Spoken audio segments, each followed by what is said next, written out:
Start with the great name of Allah, who is the King of Kings and Lord of Lords. In this video, I am going to discuss about crystal field theory. Crystal field theory is another attempt toward the coordination complex for the purpose to explain the structure of coordination complex, its stability, its color, and such other properties. Crystal field theory coordination complex के लिए पेश किया गया ताकि coordination complex के different properties explain हो सके, उसके स्ट्रक्चर की एनालिसिस हो सके। तो इस थ्योरी के कुछ पोस्टुलेट्स हैं और वो ये है, फर्स्ट पोस्टुलेट जो है वो ये है कि crystal field theory states that the bond between the central metal atom and ligand is purely ionic. Coordination complex में सेंट्रल मेटल एटम और लिगेंड के बीच जो बॉन्ड है, क्रिस्टल फील्ड थ्योरी कहती है कि ये प्योरली आयनिक है, मतलब कि ये इलेक्ट्रोस्टैटिक फोर्स ऑफ अट्रैक्शन के ज़रिए बना हुआ है। सेंट्रल मेटल एटम ने इलेक्ट्रॉन गेन किया हुआ है जबकि लिगेंड ने लॉस किया हुआ है, और इसी तरह इलेक्ट्रोस्टैटिक फोर्स ऑफ अट्रैक्शन के ज़रिए ये एक दूसरे के साथ जुड़े हुए हैं।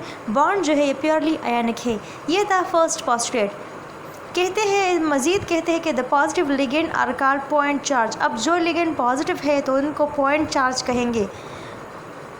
The positive ligands are called point charge. जो पॉजिटिव लिगेंड है उनको पॉइंट चार्ज कहेंगे, while the negative ligand is called point dipole और डायपोल।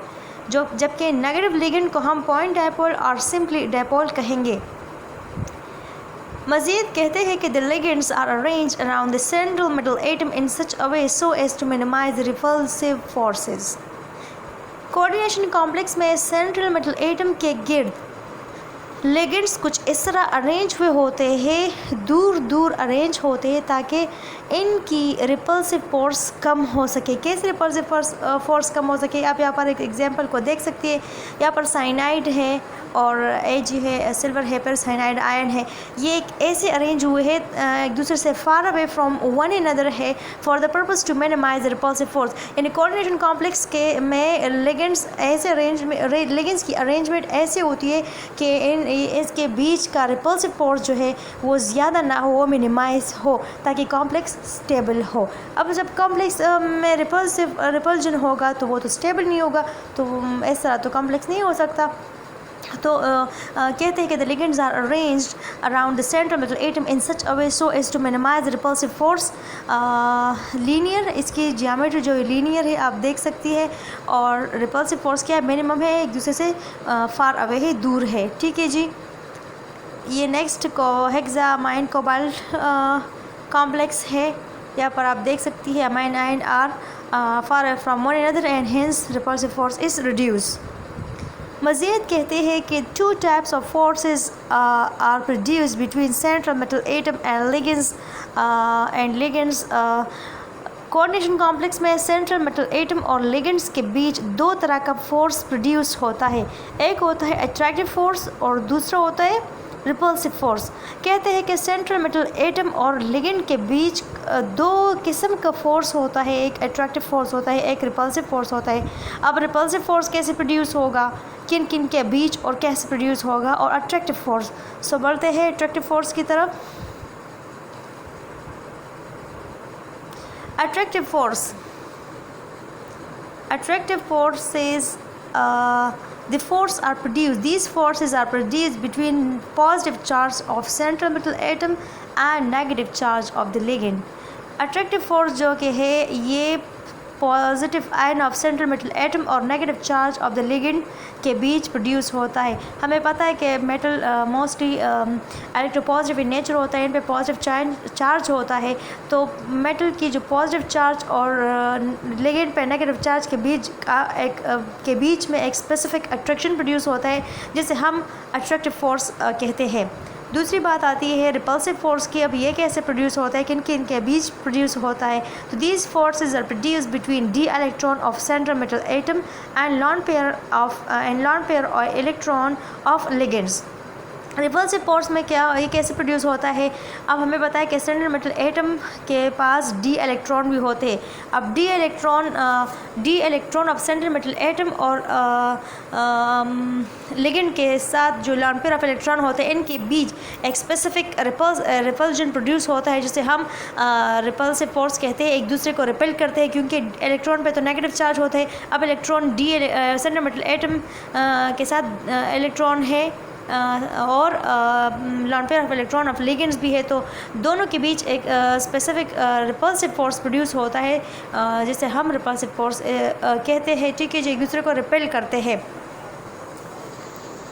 अब ये जो डी ऑर्बिटल्स है ना, इनकी कुछ क्लासिफिकेशन हुई है। तो the d orbitals are divided into two sets according to their orientation. d orbitals जो है, मेटल के d orbitals को दो सेट्स में डिवाइड किया गया है। ये d ऑर्बिटल है, ठीक है जी, ये d ऑर्बिटल है, dxy dyz dzx dx square minus y square dz square. इसको नॉर्मली हम कहते हैं डीजेनरेट d ऑर्बिटल। अब डीजेनरेट d ऑर्बिटल क्या होते हैं? वो ऑर्बिटल जिनकी एनर्जी सेम होती है उसको हम कहते हैं, जिनकी एनर्जी सेम होती है, जिनकी एनर्जी इक्वल होती है, तो उसको हम कहते हैं degenerate d orbital. So all this orbitals are degenerate d orbitals. Orbitals इनकी एनर्जी क्या है? सेम है, इक्वल है। इनको ऐसे क्लासिफाई किया गया है टू सेट में कि जो फर्स्ट थ्री सेट्स है dxy dyz dzx, तो उनको नाम दिया गया है T2g ऑर्बिटल्स, या इसको हम कहते हैं थ्री फोल्ड डीजेनरेट ऑर्बिटल्स, या इसको हम कहते हैं नॉन एक्सियल ऑर्बिटल्स।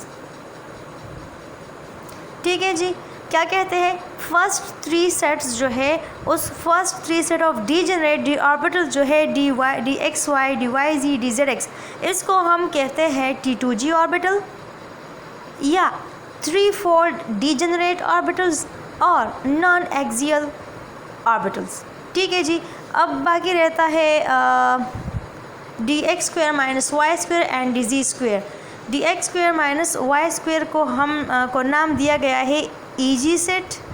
ठीक है जी, ये जो टू डीजेनरेट d ऑर्बिटल्स है उसको नाम दिया गया है eg ऑर्बिटल्स, और टू फोल्ड डीजेनरेट ऑर्बिटल्स और एक्सियल ऑर्बिटल क्या नाम दिया गया है? dx square minus dy square dz square को नाम दिया गया है eg ऑर्बिटल या two fold degenerate d orbital, या इसको हम एक्सियल ऑर्बिटल भी बोल सकते हैं।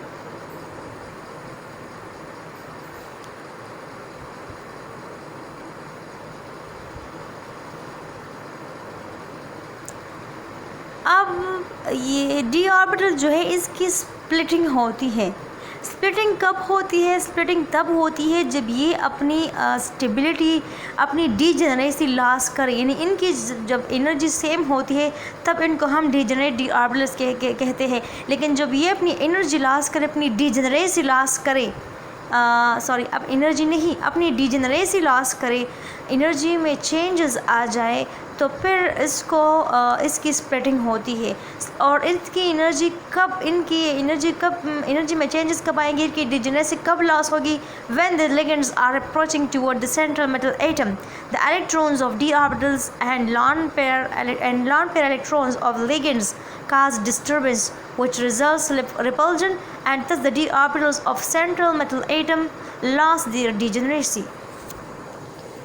जब मेटल की तरफ लिगेंड्स अप्रोच कर रहे होते हैं, लिगेंड्स आ रहे होते हैं, तो हमें पता है कि सेंट्रल मेटल एटम के के साथ d ऑर्बिटल में भी इलेक्ट्रॉन है, जबकि लिगेंड्स के साथ लॉन पेयर ऑफ इलेक्ट्रॉन होता है, तो इनके बीच डिस्टर्बेंस आ जाता है और ये डिस्टर्बेंस रिपल्सिव फोर्स प्रोड्यूस करता है। जब ये रिपल्सिव फोर्स प्रोड्यूस करता है तो d orbitals of central metal atom loss their degeneracy, तो सेंट्रल मेटल एटम के साथ जो d ऑर्बिटल है वो अपनी डीजेनरेसी लॉस कर देता है और ये स्प्लिट अप हो जाता है।